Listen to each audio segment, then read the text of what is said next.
Europe 1, 7h14.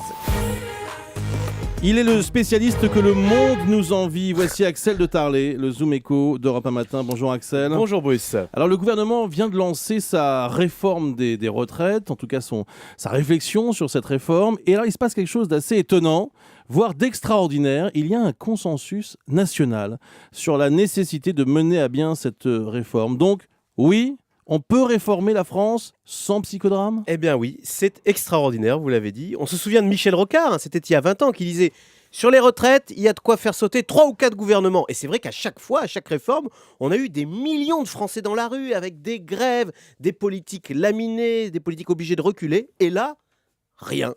On entend même Henri Emmanuelli, donc la gauche de la gauche, nous expliquer que si on vit plus longtemps, c'est normal de travailler plus longtemps.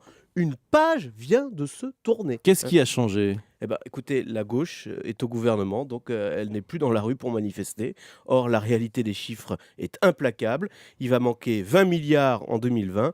On ne peut pas mettre ça sous le tapis et dire c'est pas grave, nos enfants paieront plus tard. Alors qui va payer maintenant ? C'est ça la question. Les salariés ? Voilà, alors c'est là que ça risque de tanguer. Qui va payer ? Alors aujourd'hui, l'idée, c'est de dire tout le monde. Alors ça veut dire quoi, tout le monde ? Ça veut dire oui, les salariés qui vont devoir travailler plus longtemps. Ça veut dire les retraités qui vont voir leur retraite freinée et les entreprises qui vont voir leurs cotisations augmenter. Donc voilà le projet. C'est plutôt pas mal parce que du coup on répartit l'effort sur tout le monde. Eh bien écoutez, non. Il ne faut pas taxer davantage les entreprises. Le gouvernement vient de baisser les charges dans les entreprises au nom de la compétitivité, de l'emploi. Et là, boum, on fait machine arrière. C'est totalement contradictoire. Il ne faudrait pas qu'en réformant les retraites, on casse les entreprises avec à la clé plus de chômage. Donc si je vous comprends bien, tout le monde doit faire des efforts, sauf les entreprises. Eh bien écoutez, ça peut paraître choquant, mais oui, et après tout, c'est normal. Quel est le problème des retraites ? C'est que nous vivons plus longtemps. Alors c'est une très bonne nouvelle, mais c'est ça qui crée le déséquilibre. Ce ne sont pas les cotisations des entreprises qui sont en cause. Donc il nous faut assumer. Après tout, comme l'a dit Henri Emmanuelli, c'est pas aberrant de travailler plus longtemps si on vit plus longtemps.